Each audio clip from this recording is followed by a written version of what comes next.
Shalom, shalom. Je suis le pasteur Alain-Joël Rembendabia, pasteur principal de la mission évangélique des éclaireurs pour Christ. Alors, aujourd'hui, le Seigneur a mis en mon cœur un message digne d'une grande édification. Amen.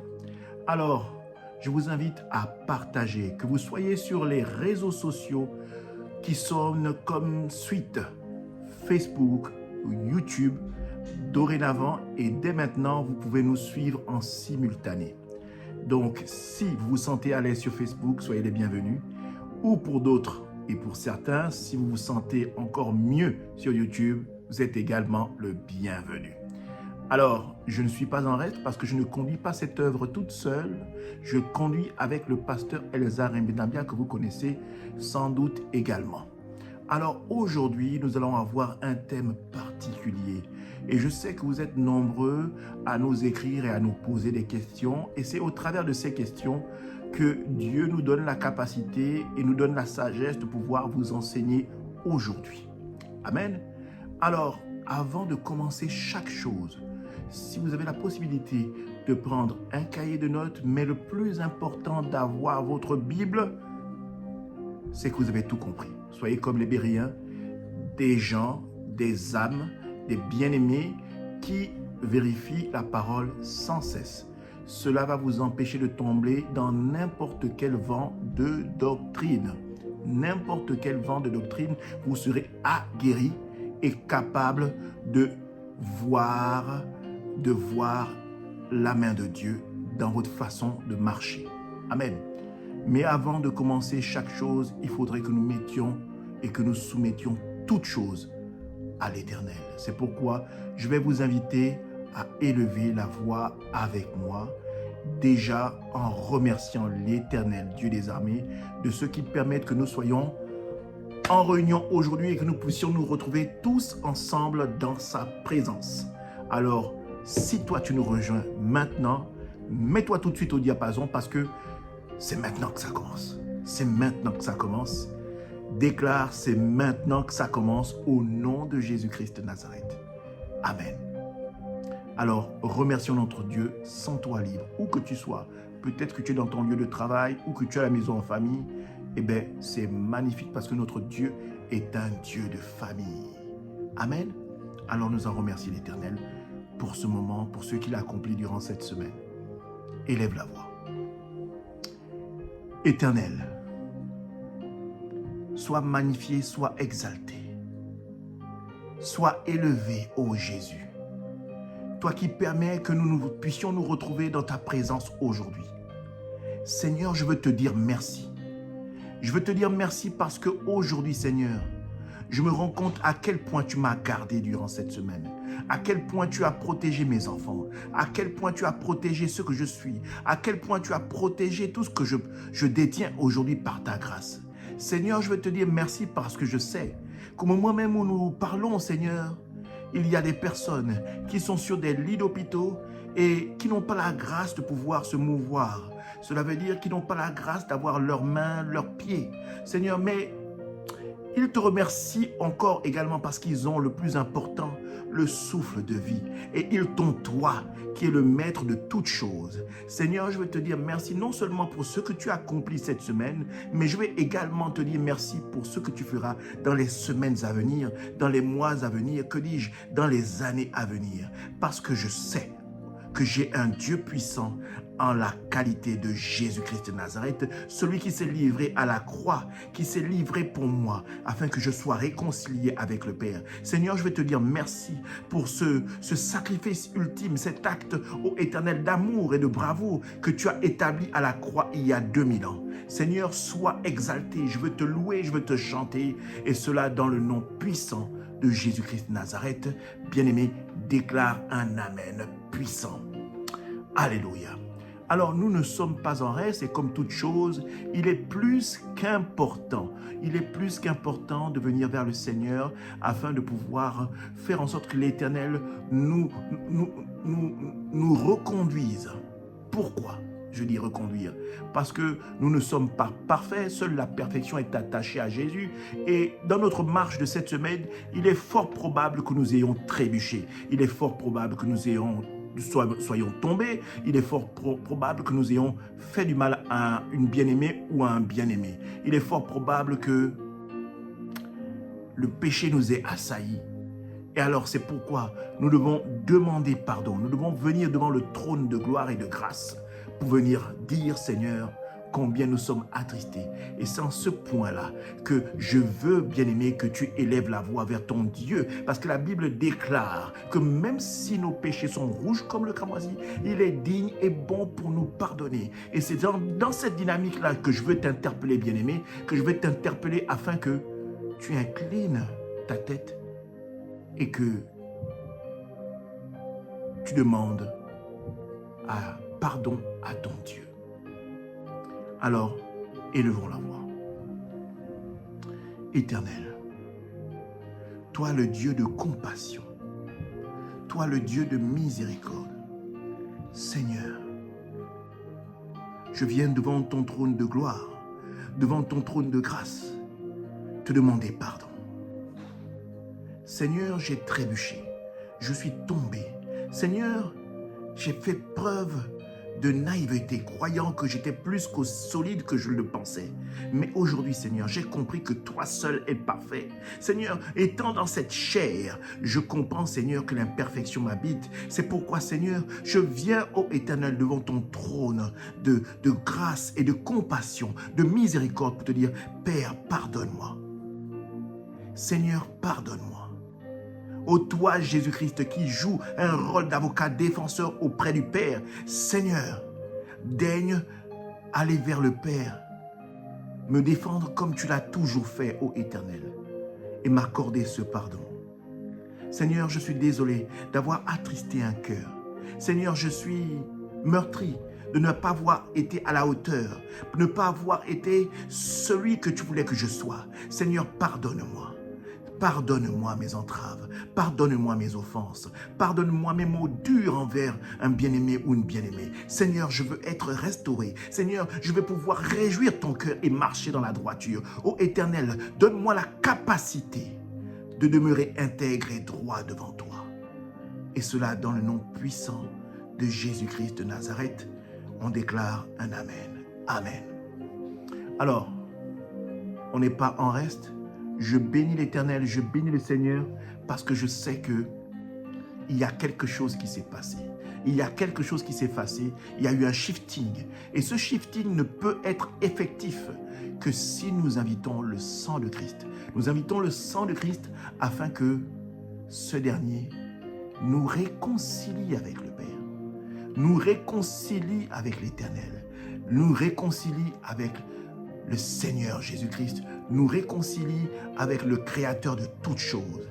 Parce que la Bible déclare qu'il n'y a point de pardon sans effusion de sang. Autrement dit, c'est le sang, c'était cette rançon qui a été payée par Dieu pour que nous puissions avoir cette réconciliation avec le Père. Bien-aimés, bien-aimés, nous allons inviter le sang de Christ à nous laver de toute oppression, de toute parole qui nous a été adjoint pour nous perdre, de tout lien familial qui est satanique, de toute chaîne qui nous retenait prisonniers. Je vais t'inviter à élever la voix afin de briser le sort, afin de briser tout ce qui a été une entrave pour toi. Oui, bien-aimé, c'est bien à toi que je parle. Il y a certainement quelque chose qui te bloque, mais aujourd'hui, je veux que tu comprennes et que tu élèves la voix dans ton cœur afin que tu invites le sang de Christ pour qu'il te lave de toutes choses, toute imprécation, toute parole de destruction sur ta vie.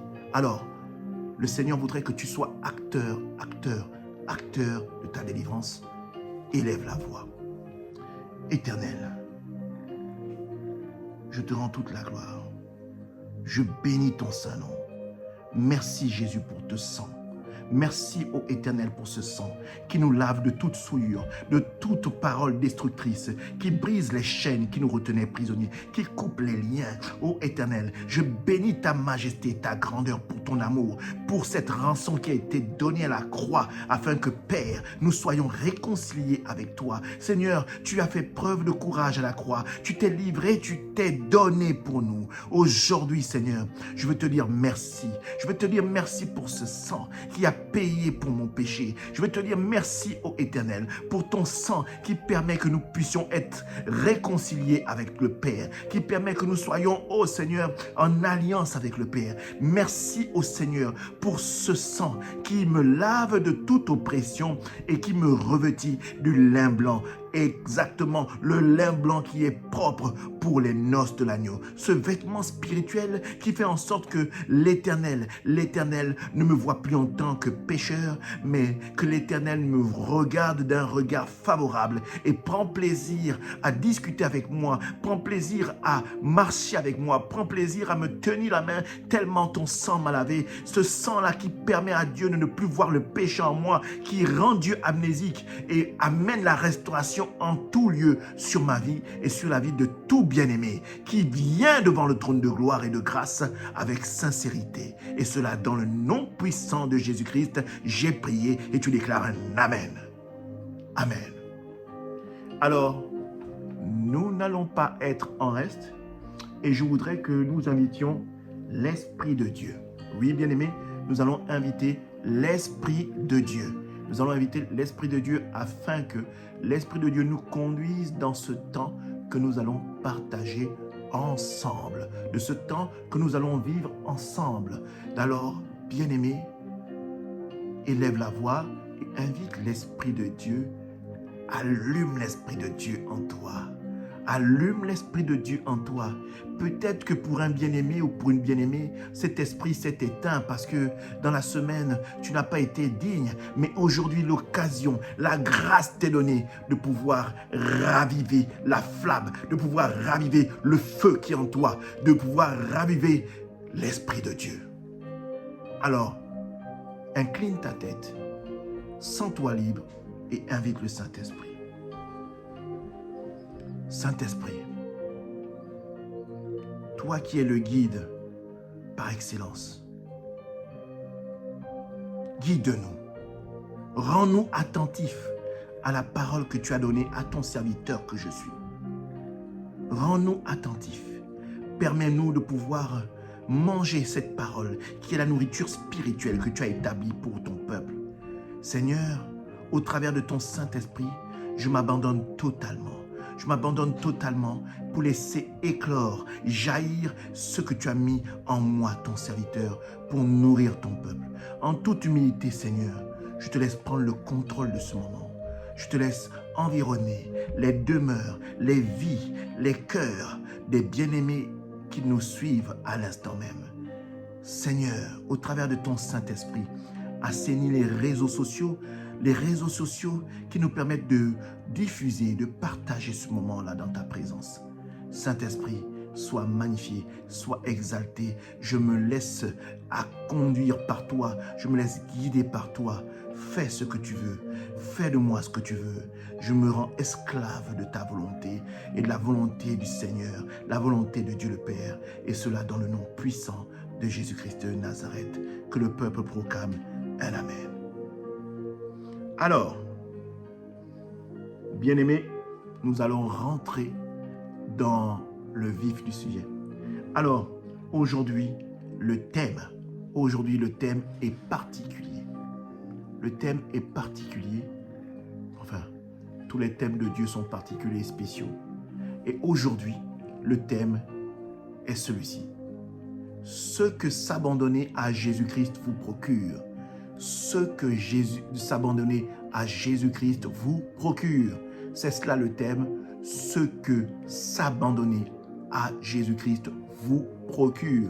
Oui, il est plus qu'important quand nous voulons marcher avec le Seigneur de pouvoir nous abandonner à lui.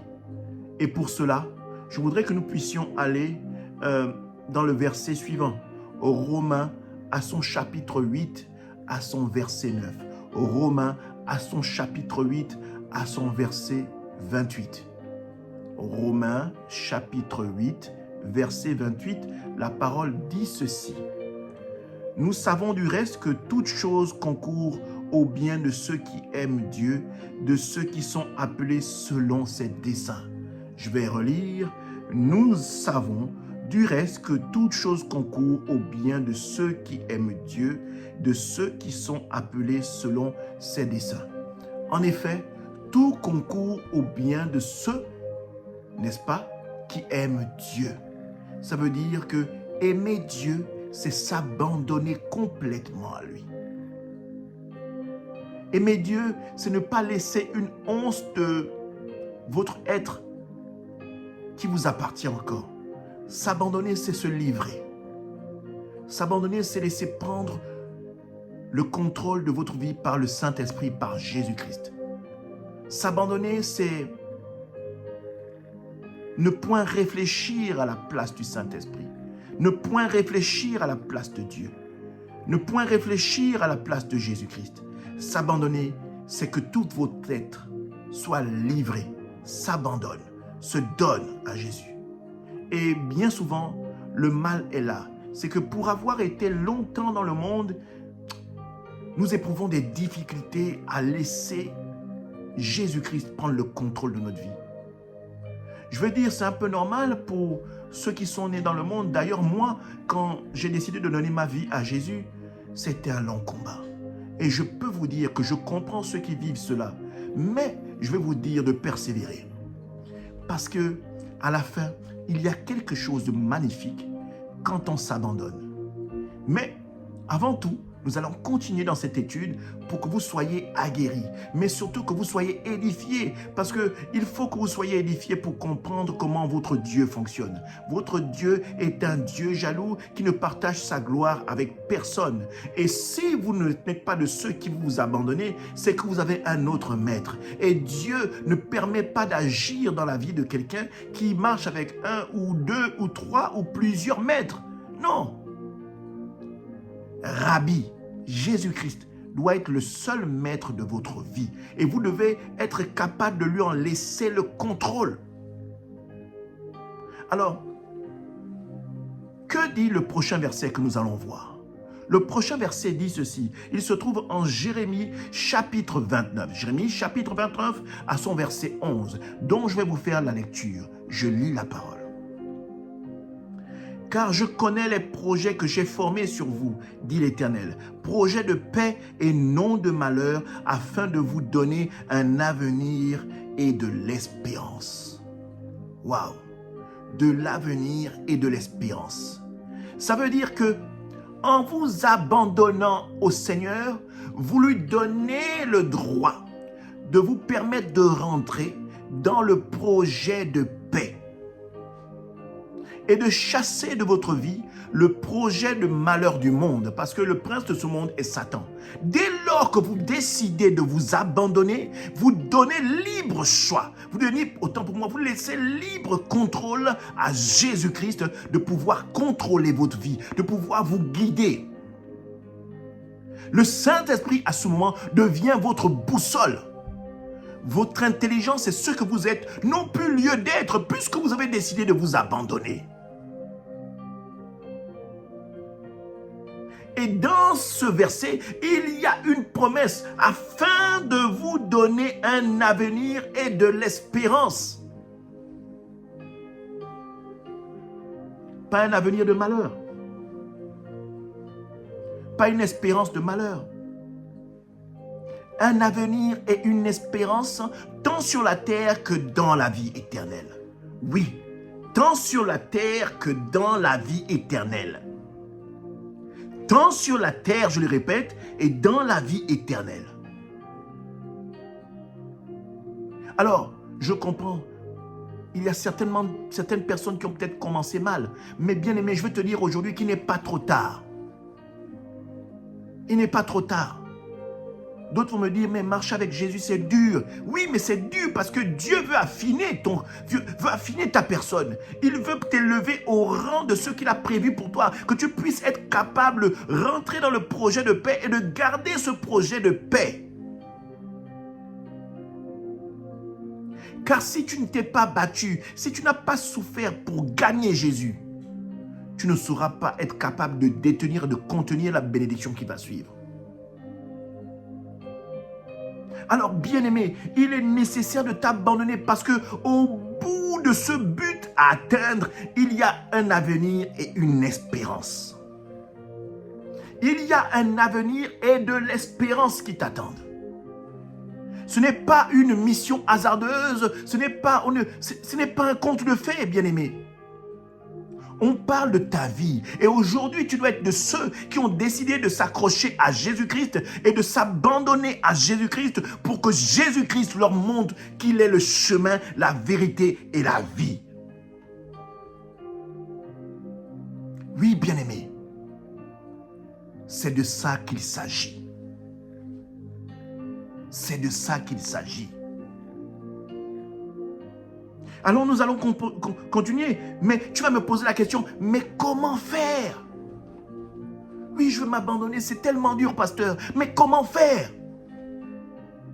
Eh bien, dans la Bible, il y a tout, bien-aimé. Dans la Bible, il y a tout. Tout.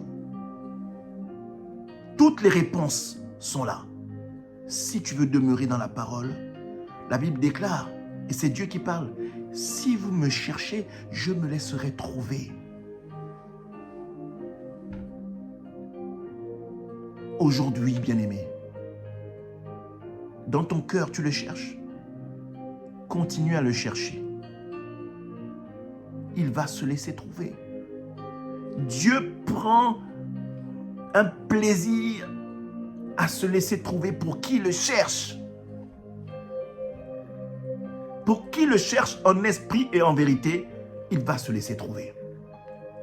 Parce que Jésus, Dieu, le Père, recherche des adorateurs en esprit et en vérité. Pas des gens qui le cherchent par réflexion. Non, en esprit et en vérité. Alors, comment faire? That is the question. Comment faire? Alors, comment faire? On va trouver le remède. Et pour commencer, nous allons aller dans Matthieu chapitre 16 à son verset 24. Matthieu chapitre 16, verset 24. Il est dit ceci. Alors Jésus dit à ses disciples, « Si quelqu'un veut venir après moi, qu'il renonce à lui-même, qu'il se charge de sa croix et qu'il me suive. Car celui qui voudra sauver sa vie la perdra, mais celui qui la perdra à cause de moi la retrouvera. » Bien-aimés, il y a 4 points essentiels, sinon 5 points essentiels. Déjà, vous allez voir dans ce verset, il y a « si quelqu'un veut venir ». Regardez en cela une invitation. Est-ce que tu veux venir après Jésus? Cela veut dire après Jésus, c'est-à-dire est-ce que tu veux le suivre? Est-ce que tu veux marcher, qu'il soit ton guide? C'est-à-dire qu'il est devant, il est ton guide, il te montre le chemin. Est-ce que tu veux le suivre? C'est le premier volet. Et c'est ma première question. Et si toi, tu n'as pas encore donné ta vie, est-ce que tu veux le suivre? Et si toi qui as déjà donné ta vie, est-ce que tu le suis? Est-ce que tu crois que tu es dans la vérité avec le Seigneur? Est-ce que tu as un rapport de vérité avec le Seigneur? Alors, si tu veux le suivre, il est fort probable que tu dois faire le nécessaire pour essayer de marcher avec lui, de marcher dans la vérité. C'est très important de le faire. C'est très important de le faire. Alors, comment nous allons faire? Oui, vous devez. Vous devez marcher et le suivre. Est-ce qu'il est important de le suivre? Oui. Devez-vous vous abandonner? Oui, c'est très important. Vous devez vous abandonner. Alors, si quelqu'un, il le dit à ses disciples Jésus, si quelqu'un veut venir après moi, qu'il renonce à lui-même. Alors, vous voyez, il y a une invitation. Et pour cette invitation, Nous allons aller dans le verset suivant. Vous allez comprendre. Vous allez comprendre. 1 Jean chapitre 2 à son verset 1. 1 Jean chapitre 2 à son verset 1. La Bible dit ceci. Mes petits enfants, je vous écris ces choses afin que vous ne péchiez point. Et si quelqu'un a péché, nous avons un avocat auprès du Père, Jésus-Christ le juste. Voyez-vous, Jésus-Christ est votre avocat. Et aujourd'hui, il vous demande de le suivre. Parce que lui seul va vous défendre. Lui seul peut vous défendre auprès du Père. Lui seul peut plaider pour vous. Donc, le fait de s'abandonner à Jésus vous donne d'emblée déjà un avocat. D'emblée. Alors, je ne vous parle pas d'un avocat du monde ou quelqu'un que vous dites, c'est mon parrain, c'est lui qui va de garant. Non. Jésus est le meilleur des avocats. Il n'y a pas mieux. Et il ne plaide pas dans la cour des hommes seulement. Il plaide auprès du Père, le juge céleste et créateur de toutes choses. Et quand Jésus plaide, il est à fond pour vous. Quand Jésus plaide, il est entier pour vous. Quand Jésus plaide, il ne plaide pas à demi-mesure. Il s'y donne à fond. Quand Jésus plaide, il plaide avec amour, avec passion. Et quand Jésus plaide, le Père l'écoute. Le Père l'écoute. Vous savez, le Père écoute toutes vos prières. Mais très peu de vos prières peuvent retenir son attention. Mais par contre, quand Jésus joue le rôle d'avocat auprès du Père pour vous, soyez-en sûrs. Il trouve oreille attentive. Et le Père l'écoute. Le Père boit comme du petit lait la défense adressée pour vous auprès du Père. Voyez-vous? Donc, d'emblée, vous avez déjà gagné un avocat que vous ne trouverez nulle part. C'est le meilleur des avocats. La crème de la crème céleste. Jésus-Christ. Il plaide pour vous. Amen. Alors, nous allons aller dans Jean chapitre 15 à son verset 15. Là, il s'adresse aux serviteurs de Dieu. Amen. Jean chapitre 15, verset 15, on dit ceci. « Je ne vous appelle plus serviteur parce que le serviteur ne sait pas ce que fait son maître, mais je vous ai appelé ami parce que je vous ai fait connaître tout ce que j'ai appris de mon Père. » Waouh! On a dit premièrement, au travers de décortiquer le verset qu'on avait plus haut, qu'il fallait suivre Jésus, et que c'était une invitation.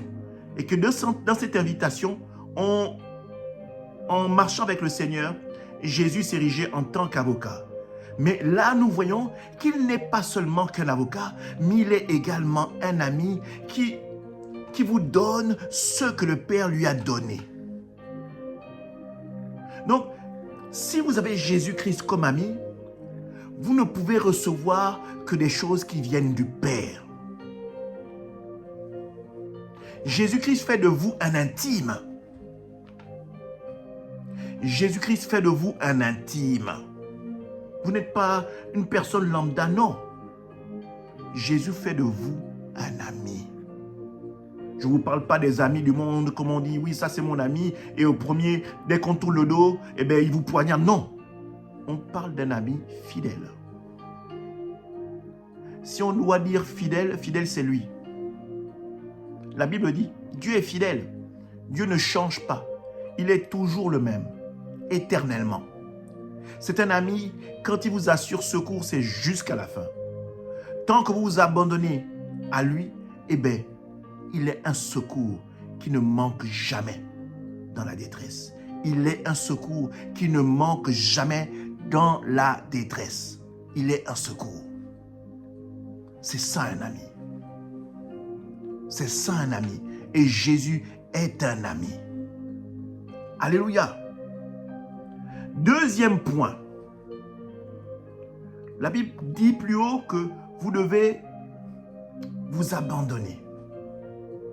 Oui, le deuxième point, au travers du premier verset qui a été donné, est celui-ci. Vous devez vous tuer vous-même. Vous devez vous tuer vous-même. Exemple. Voilà, c'est Alain Joël. Mais si Alain Joël s'abandonne à Jésus, Alain Joël n'existe plus. Parce que c'est Jésus qui vit en Alain Joël.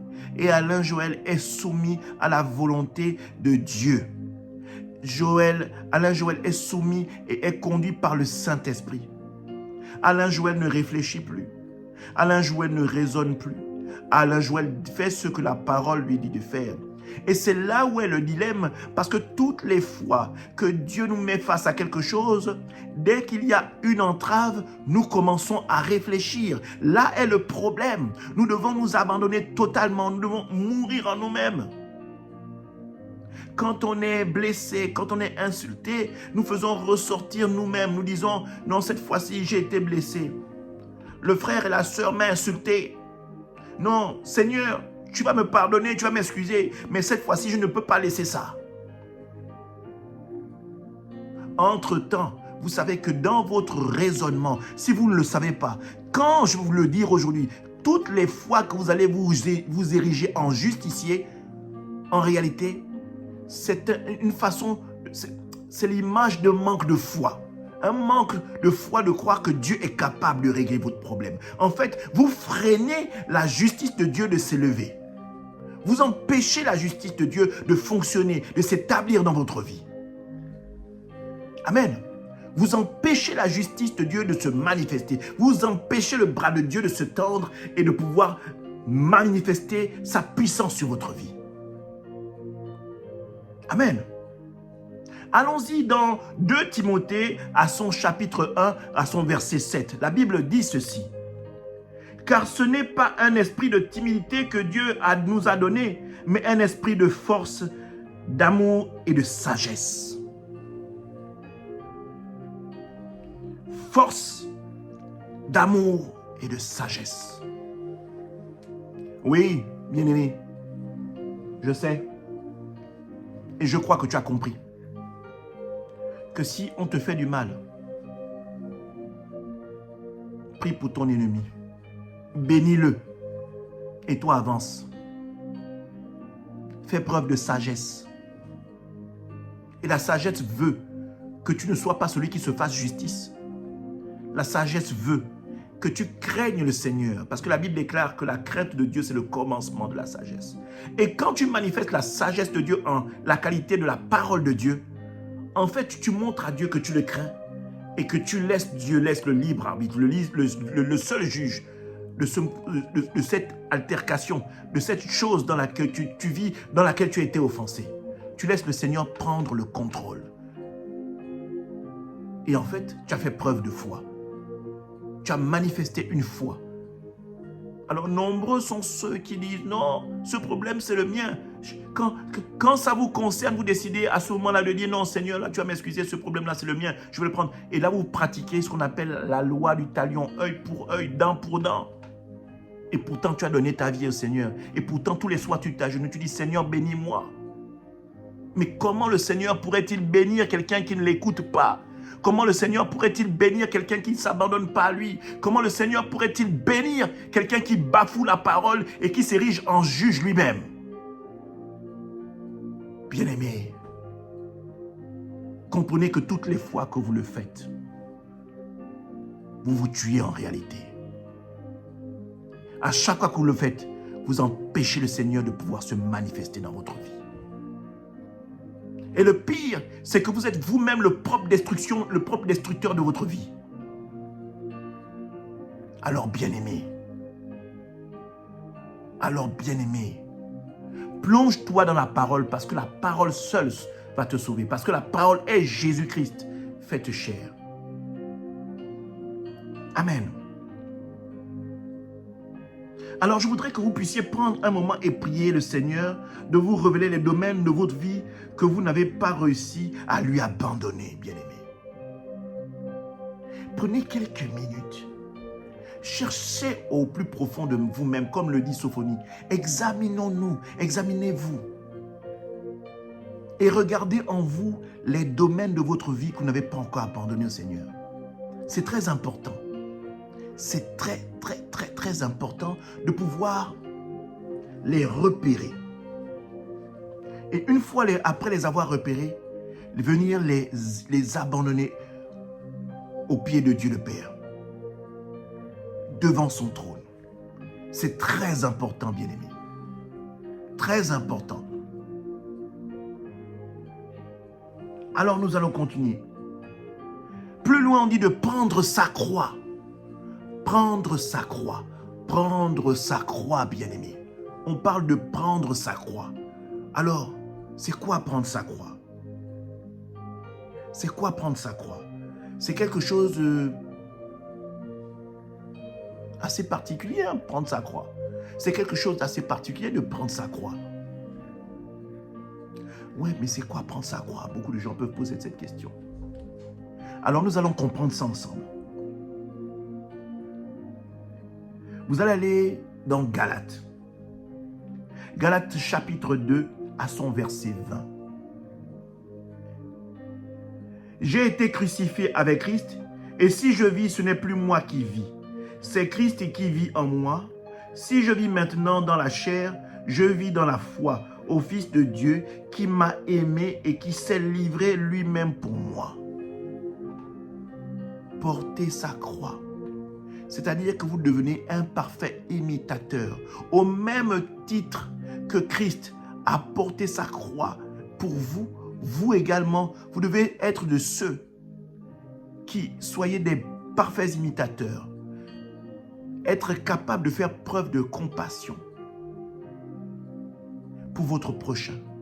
Être capable d'être un parfait imitateur de Jésus. Parce que Dieu, au travers de Jésus, nous a montré comment lui ressembler. Nous a montré ce qu'il fallait faire pour marcher dans la vérité. Ce qu'il fallait faire pour pouvoir être imitateur du chemin qu'est Jésus. Alors, il faut faire preuve de compassion, manifester la parole au quotidien. Je sais que ce n'est pas facile, mais il faut persévérer. Persévérer, parce que Dieu, au travers de Jésus, veut vous montrer, veut que vous atteigniez la version de vous-même la plus parfaite. Jésus, au travers de sa parole, au travers de ce qu'il a fait à la croix, veut que vous donniez le meilleur de vous-même. Que vous donniez le meilleur de vous-même, que vous vous donnez à fond, vous vous défonciez à fond pour être attaché à lui, de faire ce qu'il a fait, de marcher comme il a marché, de parler comme il a parlé, d'être la parole, faites chair, faites donner vie en vous. Ce n'est plus vous qui vivez, mais c'est Jésus-Christ qui vit en vous. Et si Jésus-Christ en vous, vous êtes capable de porter la croix de quelqu'un. Vous êtes capable d'endurer ce que Jésus a enduré. Vous êtes capable de vivre certaines meurtrissures, certaines douleurs sans ronchonner. Parce que par amour, Jésus-Christ l'a fait pour vous. Par amour, Dieu a donné son Fils unique. Et vous également, par amour et par adoration, vous allez marcher selon le Maître qui est Rabbi. Oui, bien-aimé, il faut vivre l'œuvre de la croix. Il faut arrêter de se plaindre. Jésus à la croix ne s'est pas plaint. Malheureusement, vous êtes nombreux à dire que Jésus, je t'adore, je t'aime. Mais quand les coups durs arrivent, vous passez votre temps à vous plaindre. Aujourd'hui, Jésus a montré qu'il était Dieu à la croix il y a 2000 ans. Et ça vous donne de vivre la vérité aujourd'hui, la liberté en Jésus-Christ. Et c'est cela que nous devons garder quand nous marchons avec le Seigneur. C'est cela que nous devons garder quand il faut vivre, de prendre sa croix. Quand il faut vivre le prendre sa croix, c'est ça que nous devons garder en l'esprit. Nous devons avoir le regard sur ce qu'a fait Christ à la croix.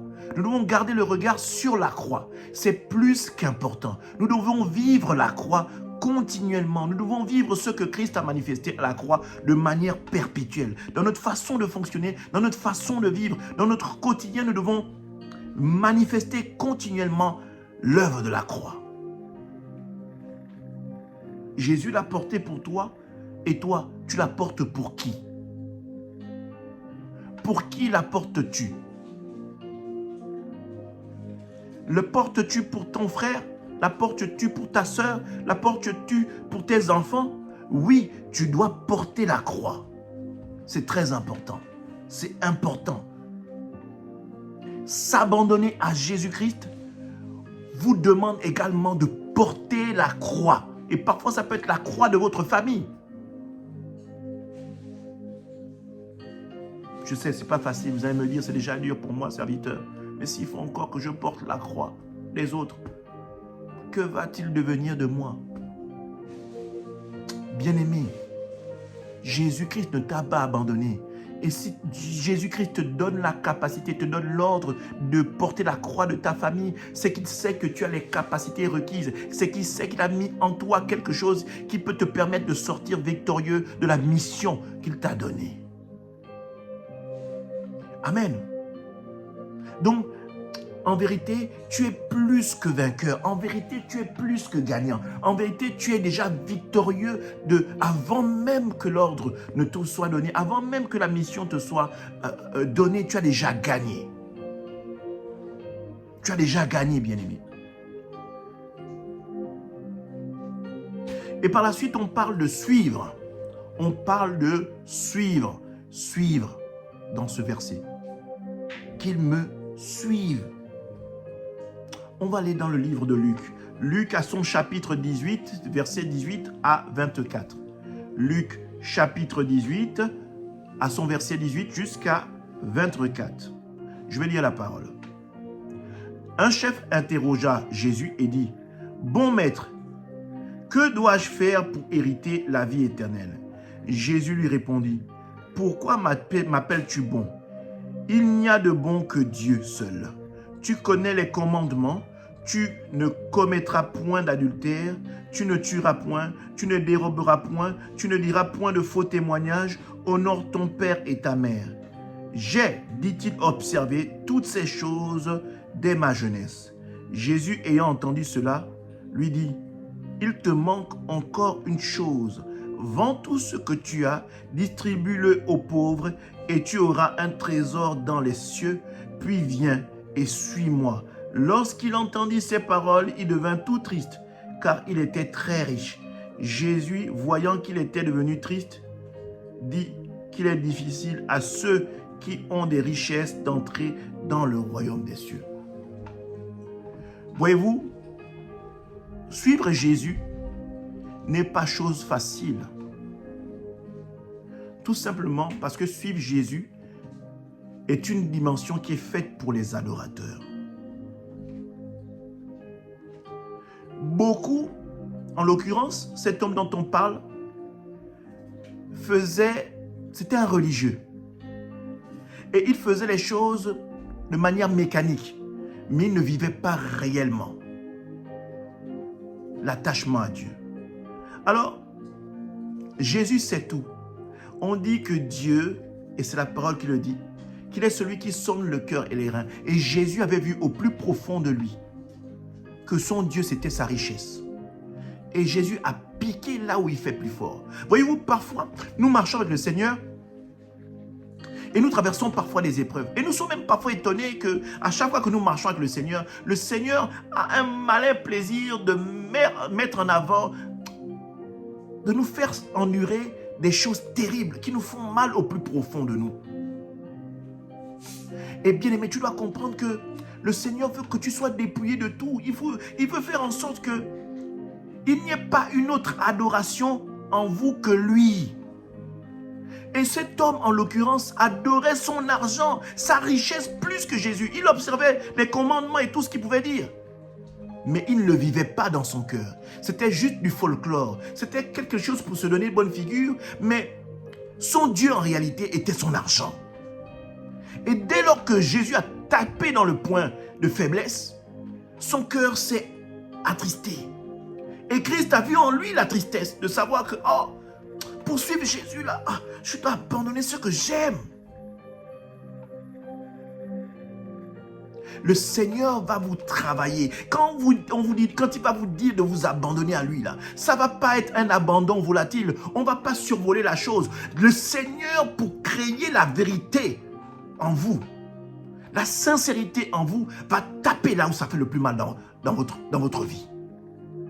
Tout simplement parce que quand on dit s'abandonner, le Seigneur veut avoir la première place dans votre vie. Alors, il va balayer tout ce qui peut empêcher que vous soyez un parfait adorateur. Ne vous inquiétez pas de ce que vous perdrez.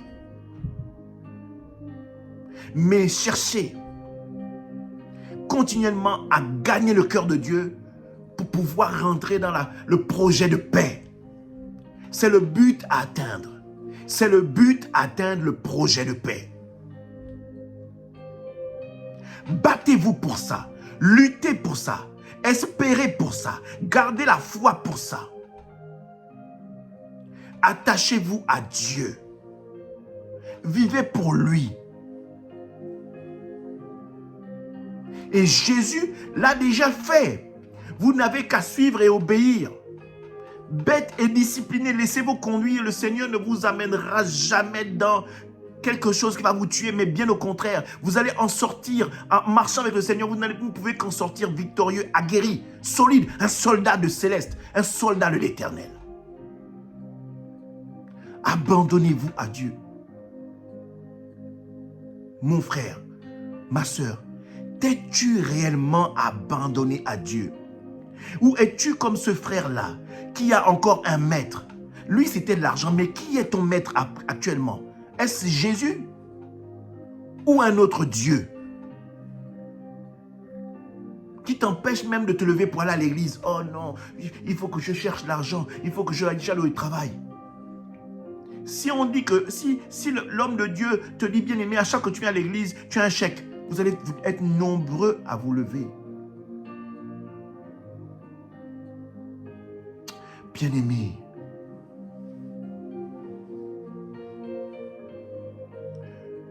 de toi à moi, t'es-tu réellement abandonné à Jésus? Je n'ai même pas de dire, j'ai même pas envie de dire de toi à Jésus. Non, de toi à moi, dans ton cœur, quand tu te regardes, t'es-tu réellement abandonné à Jésus? Es-tu sûr que si la trompette sonne, tu seras éligible pour le ciel?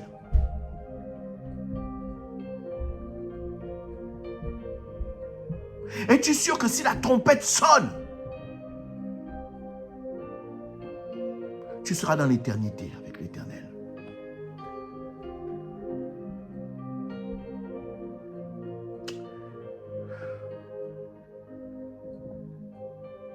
Que Dieu nous pardonne. Que Dieu nous pardonne. Amen. Et au dernier point, on parle de trouver sa vie. Parce que dans le verset que nous avons lu précédemment, on dit ceci.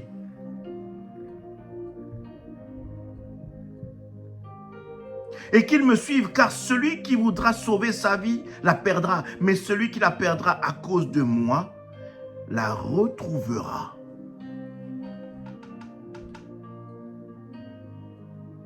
On parle de deux vies. On parle de deux identités. Quand vous êtes dans le monde, vous avez une identité. Et là, en l'occurrence, quand Jésus parle de la retrouvera, celui qui se sera abandonné complètement, qui l'aura perdu pour lui, la retrouvera. En réalité, on ne parle pas de votre personne réelle du monde que vous avez perdu. Mais on parle là de la personne qui fait partie du projet de paix. Donc, la nature que vous avez perdue avec le péché de Adam et Ève, Vous allez la retrouver, la nature céleste qu'Adam et Ève avaient avant le péché. En fait, vous allez retrouver le projet, vous allez rentrer dans le projet de paix. C'est retrouver le projet de paix. C'est retrouver l'identité céleste que Dieu vous avait donnée avant que vous ne soyez. Bien aimé, vous allez comprendre. Vous allez trouver. On va aller dans Jérémie chapitre 29 à son verset 11. Jérémie chapitre 29 à son verset 11. La Bible dit ceci. Car je connais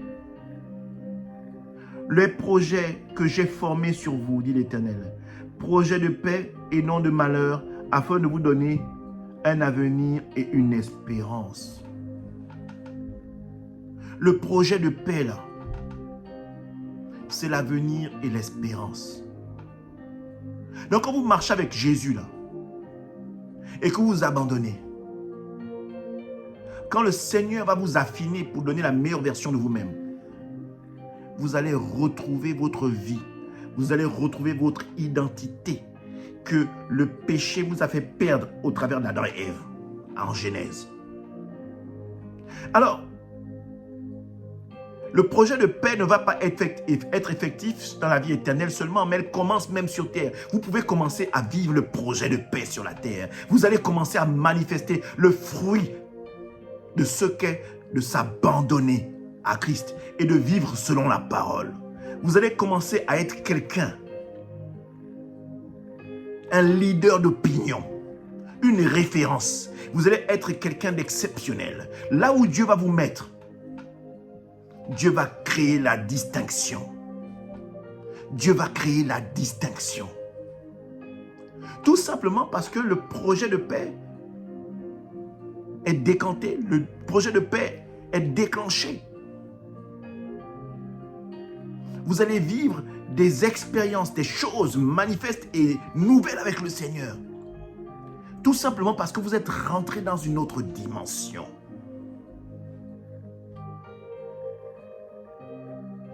Anne, David, Joseph se sont abandonnés à Dieu. Et pourtant, ils ont eu des occasions de pouvoir sortir de leur malheur.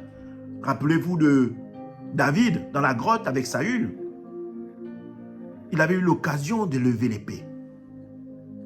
Mais il a dit non. C'est un oint aussi que Dieu a choisi. Non, je ne lèverai pas l'épée contre lui. Voyez-vous, il a perdu sa vie pour Dieu. Et Dieu a permis qu'il la retrouve. Donc il est rentré dans le projet de paix qui avait été établi avant qu'il ne soit. Il est devenu roi. David a été choisi par Dieu à l'âge de 14 ou 15 ans. Donc, David est devenu roi à la trentaine. Voyez-vous, il s'est passé à peu près 15 ans. 15 ans d'épuration. 15 ans de formation où Dieu l'a travaillé. Et Dieu a forgé David de manière, quand il est devenu le roi d'Israël, voyez-vous, il n'y a pas eu de meilleur roi que David. David, en tant que roi, il n'y a pas son pareil. David a été exceptionnel. Il s'est abandonné à Dieu pendant 15 ans avant de devenir le roi qu'il est devenu. Et pourtant, il avait été appelé à 14 ans. Êtes-vous capable d'attendre longtemps comme ça avant d'atteindre la version magnifique que Dieu veut de vous? Joseph, étant dans la maison de Potiphar, avait toute l'attitude et la largesse de se laisser séduire par la femme de Potiphar. Il a refusé. Il aurait pu être libre à ce moment-là, mais il a refusé. Je ne ferai du tort à mon Dieu. Non, je n'attristerai pas le cœur de mon Dieu. Non, je ne peux pas coucher avec la femme de Potiphar. Je veux rester intègre. Beaucoup de gens auraient dit, « Hey, frère, tu as raté le moyen d'être libre. Tu as raté, c'est foutu. » Ça lui a valu d'aller en prison. Mais qu'est-ce qui est arrivé plus tard? Des années plus tard, Joseph est devenu la personne la plus importante. La personne la plus importante d'Égypte, après le pharaon. Voyez-vous, rentrer dans le projet de paix n'est pas facile. Parce que rentrer dans le projet de paix est destiné aux adorateurs. S'abandonner à Jésus-Christ réellement vous forge, vous transforme, vous modèle, vous taille pour retrouver l'identité que Dieu a établie avant que vous ne soyez. Voyez-vous, les promesses de Dieu sont les meilleures. Parfois, il est très difficile, compliqué de s'abandonner. Mais aujourd'hui, bien-aimé, je viens te demander à nouveau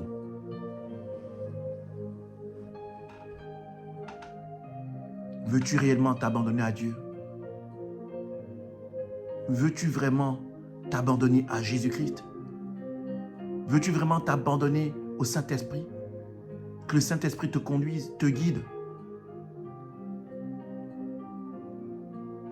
Si tel est ton souhait,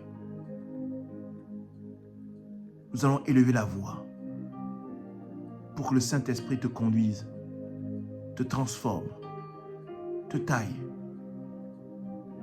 pour que tu puisses rentrer dans la volonté de Dieu le Père. Que tu t'abandonnes réellement. Que tu n'essaies pas de contrôler ta vie parce que l'homme dans sa chair, ou du moins la chair, va toujours essayer de tenir le témoin pour contrôler. Mais aujourd'hui, si tu veux obtenir des choses avec l'Éternel, bien-aimé, il faut t'abandonner. Ne résiste plus. Abandonne-toi. Le projet de paix est devant toi.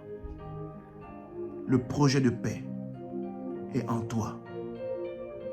Le projet de paix t'environne. Ton Créateur, ton Seigneur et ton Sauveur, le Saint-Esprit, le Paraclétos, est ton guide. La parole de Dieu est la meilleure des prophéties. Alors, je voudrais t'inviter à élever la voix et à demander pardon au Seigneur si tu as longtemps lutté pour ne point t'abandonner. Et en deuxième point, on va prier également pour demander au Seigneur de nous donner la force et la capacité de nous abandonner totalement. Parce que s'abandonner totalement, c'est faire preuve de foi. Élevons la voix. Seigneur Jésus, je viens te dire merci. Parce que j'ai longtemps lutté. J'ai longtemps résisté. Pour ne point te laisser le contrôle de ma vie. Mais aujourd'hui, je comprends, ô Éternel, que tu m'as donné le Saint-Esprit. Tu m'as donné non pas un esprit de timidité, mais un esprit de puissance. En réalité, Seigneur, tu es avec moi continuellement. En réalité, ô Éternel, tu es en moi. C'est pourquoi, ô Éternel, je m'abandonne totalement à toi pour te laisser me conduire, me guider, pour transformer la personne que je suis, transformer mon esprit, afin que, Père, je puisse rentrer dans le projet de paix et pouvoir rentrer dans le projet d'avenir et d'espérance. Seigneur, je sais que m'abandonner à toi, c'est la déclaration de ma foi pour ma vie. Seigneur, je veux te bénir. Je veux élever ta majesté, ta grandeur. Je veux déclarer au monde combien Je suis dans la joie que tu manifestes ton amour continuellement. Merci, ô Jésus. Merci d'exister, mon Sauveur. Merci, ô Éternel, d'être à côté de moi, mon Seigneur. Merci, ô Dieu de gloire. Seigneur, aie compassion de moi. Je veux m'abandonner à toi et vivre selon tes ordonnances et tes commandements. Gloire à Dieu le Père. Béni soit le Seigneur Jésus-Christ. Élevé sois-tu, ô Esprit de Dieu. Et cela dans le nom puissant de Jésus-Christ de Nazareth. Amen. Alléluia. Bien-aimés, voilà, nous allons nous arrêter. Je suis le pasteur Alain Joël Rembenabia. Vous pouvez nous suivre également sur notre page TikTok et être tenu informé de nos petites exhortations et nos petits temps de prière que nous avons souvent sur TikTok tous les vendredis. Vous pouvez également suivre ce message à nouveau sur YouTube et sur Facebook.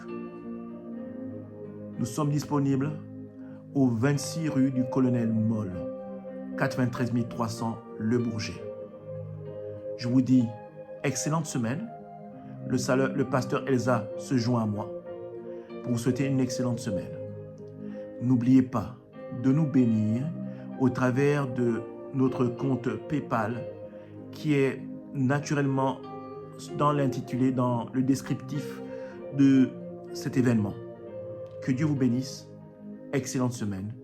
Et cela dans le nom puissant de Jésus-Christ de Nazareth. Pasteur Alain Joël, votre serviteur.